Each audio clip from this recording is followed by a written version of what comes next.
Halo warga sipil sekalian, selamat datang di channel Ferry Irwandi. Oke. Kapan terakhir kali gue take pakai baju hitam gini ya? Ya, signature juga ya kaos hitam. Memang ada 1000 kali kaos hitam yang gue pakai, dan dari dulu gue konten dengan penampilan seperti ini.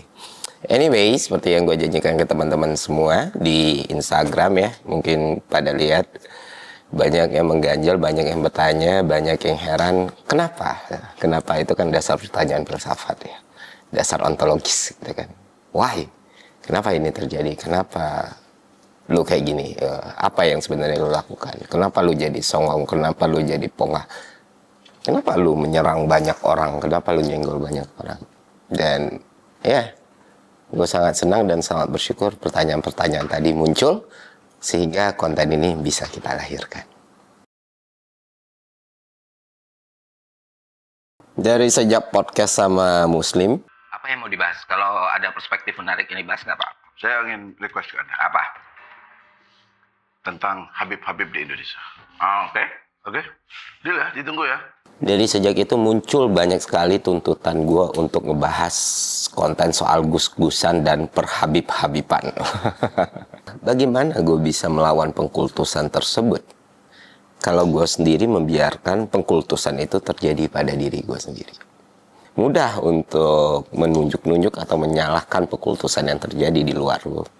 Tapi gue kira lebih menantang lagi atau lebih sulit lagi untuk menyadari jika itu terjadi sama lu dan menghabisinya.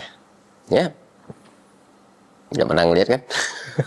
Orang melakukan itu ketika mereka mulai dipuja-puja atau diagung-agungkan kayak dewa, malah sebagian besar kalau bukan semuanya ya, menikmati hal tersebut dan mengembrace hal tersebut. Ya, kita harus jujur, kita harus benar-benar bisa adil dalam pikiran kita bahwa itu pun terjadi sama gua, dan mungkin dalam skala yang besar gitu loh, karena nggak satu atau dua orang yang mengatakan hal tersebut gitu. Wah enak jadi lu ya, kalau lu ngomong orang pasti bakal dukung gitu. Wah enak jadi lu ya, nggak akan ada orang berani macam-macam. Wah enak lah jadi lu ya, semuanya juga pada militan gitu. Di awal gue juga ngerasa oh iya, mungkin ini bikin hidup gue lebih mudah ataupun apapun yang gue rencanakan lebih mudah. Tapi sampai di titik ketika obrolan itu semakin banyak, gue mulai terganggu. Bukan ini yang gue mau dan bukan ini yang gue tuju gitu. Nah, ketika gue melakukan dialog ya kan soal zero sum game di Bitcoin, dan waktu itu sama Gabriel Ray, yang mana gue melakukan podcast juga sama beliau, dan di situ kalian bisa detail untuk mencari tahu. Gue lumayan tertegun waktu gue diskusi kan sama dia, gue ngobrol.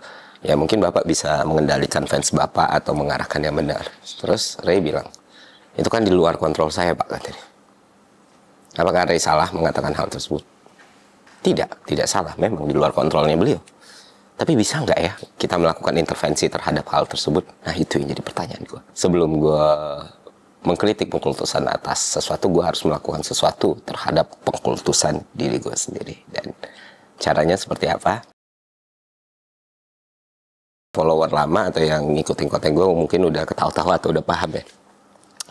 Bab 1 itu kita garap tahun kemarin, yaitu logika mistika, dan syukurnya itu menginspirasi banyak orang dan bermanfaat besar buat banyak orang, walaupun belum mengubah Indonesia secara keseluruhan, tapi gue percaya domino efeknya bakal lebih besar, apalagi kita ngelihat sosok Davin di situ kan, yang terus melakukan hal yang dia lakukan, dan itu menyenangkan sekali. Nah kedua, awal tahun yang lalu gue sempat bahas fokus gue kali ini di konten dan campaign gue adalah dialektika, ya kan?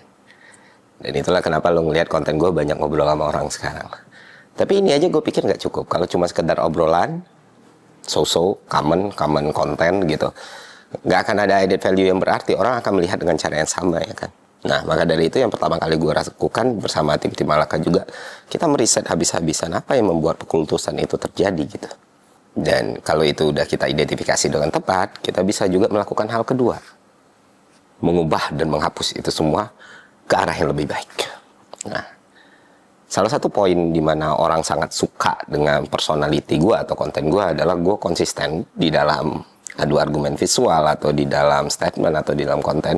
Gue konsisten untuk menyatakan bahwa iya lu fokus pada argumennya, jangan lakukan sedikit pun sentuhan pada personalnya.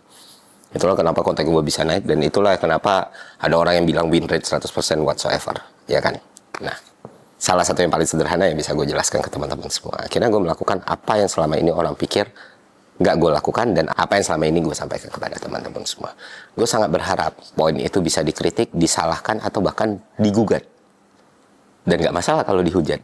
Karena kalau itu dilakukan, maka gue akan sangat senang dan gue akan sangat bersyukur apa yang gue lakukan selama ini, kurang lebih 5 tahun, itu punya manfaat dan berdampak benar sama orang-orang yang menonton gue. Tapi kalau ternyata mereka tetap membela gue dengan buta kayu, membela gue karena apapun alasan mereka melihat gue, berarti ini jadi masalah paling besar yang akan gue hadapi ke depannya. Dan resultnya, ya kalian lihat sendiri dan kalian saksikan sendiri, kalian baca sendiri, dan itu benar-benar menyenangkan hati gue. Ternyata mayoritas dari teman-teman masih bisa mengkritik gue, masih bisa mempertanyakan gue, masih bisa berharap sekali gue balik dari Ferry Irwandia mereka kenal. Dan mereka nggak lelah untuk melakukan itu, nggak lelah untuk mengingatkan gue, dan itu bikin gue terharu. Terima kasih teman-teman. Karena seperti yang gue bilang, hal yang paling gue banggakan dari semua karir gue di media sosial ini adalah orang-orang yang menonton gue. Dan kalian membuktikan itu. Apakah gue pernah salah? Apakah gue pernah emosi? Apakah gue pernah kalah? Yes, gue salah berkali-kali, gue kalah berkali-kali, gue emosi berkali-kali. Nggak ada, gue bukan, bahkan untuk dinilai, jangankan spesial. Untuk bisa jadi manusia yang bisa dibilang biasa aja, itu gue benar-benar mencoba, teman-teman. Jadi lupakan semua proyeksi lu tentang gue gitu loh. Apapun yang ideal, gue selalu bilang ke teman-teman, jangan lihat gue sebagai idola. Lihat gue sebagai seorang kawan gitu. Dan itu yang konsisten gue sampaikan, dan syukurnya kalian memperlakukan gue sebagai kawan, bukan teladan. Dan ya ini menyenangkan sekali dan membuat gue bahagia. Jadi gue sayang kalian semua. Yeay. Makasih banget.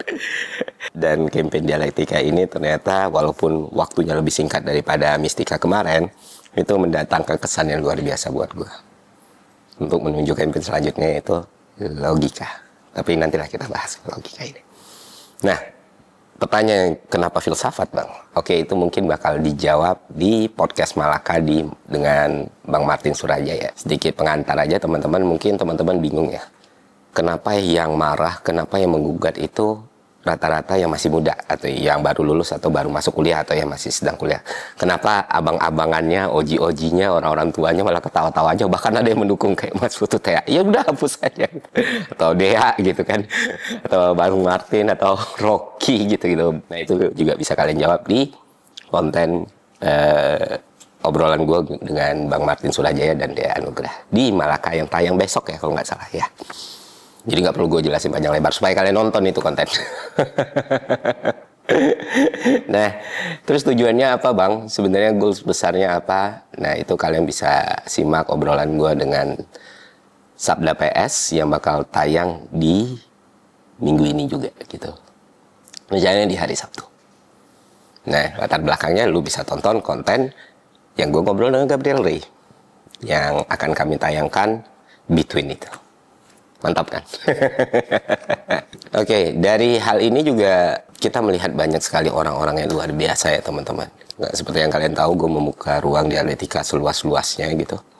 Gue bilang kalau kalian nggak suka sama ucapan gue ini, kalau kalian ingin menghujat gue, ingin mendebat gue kasih panggungnya, gue kasih platformnya, mari kita melakukan dialektika berhadap-hadapan satu dan lainnya gitu. Dan di sini gue mengapresiasi sebesar-besarnya semua pihak yang terlibat dan semua pihak yang berbicara gitu. Ya salah satunya Mas Kiki ya, dengan sangat santun, dengan keberanian yang luar biasa, beliau yang merespon pertama. Terus saya juga ada Okil ya filsafat S1 UGM, mentalnya luar biasa sekali, rasa cintanya luar biasa sekali, dan yang paling gue salut dari Akil adalah sense of belongnya kepada temennya sendiri gitu. Walaupun dia udah gue offer satu tawaran yang besar, dia cuma bilang dia nggak bisa ninggalin teman-temannya. Kalaupun dia ambil, dia harus bareng teman-temannya. Itu langka sekali di hari ini, Pak. Karena di hari ini orang-orang tuh bakal lebih cenderung gimana gue lebih aman. Kalau perlu gue injek temen yang udah gue kenal dari lama ketika mereka dapat hujatan. Dan ini juga kita pelajari banget dalam campaign dialektika ini. Dan itu terjadi gitu loh. Itu terjadi banget. Dan ini satu bagian yang agak bikin gue, ya beneran gini ya gitu. Gue juga ketemu sosok kayak Mas ini, yang masih SMA, yang tertarik banget dengan jurusan filsafat. Dan dia bisa membuka pikirannya untuk mendengarkan sesuatu yang kontradiktif dengan apa yang dia yakini. Dan makanya untuk Mas ini dia mau kuliah jurusan apapun sampai S2 sekalipun, gue udah berjanji gue bakal nanggung semua kebutuhan beliau. Ya, ada satu hal lagi yang pengen gue tekankan dalam campaign ini adalah kausalitas, teman-teman. Setiap aksi itu pasti punya resiko reaksi. Reaksi bisa bermacam-macam, bisa menguntungkan, bisa netralitas, bisa sepadan, bisa tidak sepadan, dan bisa jauh-jauh lebih memberatkan. Dan mereka-mereka yang gue sebut ini orang yang benar-benar melakukan aksi dengan mempertimbangkan semua reaksi yang terjadi dalam mereka. Itu yang sulit. Kalau cuma untuk sekedar pinter, kalau cuma untuk sekedar berbicara by text dengan keyboard, dengan akun yang dikunci ataupun dengan anonimus, semua bisa melakukan hal tersebut dan nggak ada yang spesial dengan hal tersebut. Terlebih lagi dengan teknologi ChatGPT yang semakin canggih ya, nggak ada azas nilai apapun dari hal tersebut gitu. Ketika lu bersedia berbicara berhadap-hadapan, ketika lu bersedia mengkonfrontasi apa yang menurut lu salah dengan cara yang paling benar, ketika lu masih bisa menahan emosi lu untuk menyampaikan gagasan lu, itu yang luar biasa dan itu yang istimewa, seenggaknya di mata gua. Itu aja yang bisa gue sampaikan di konten kali ini.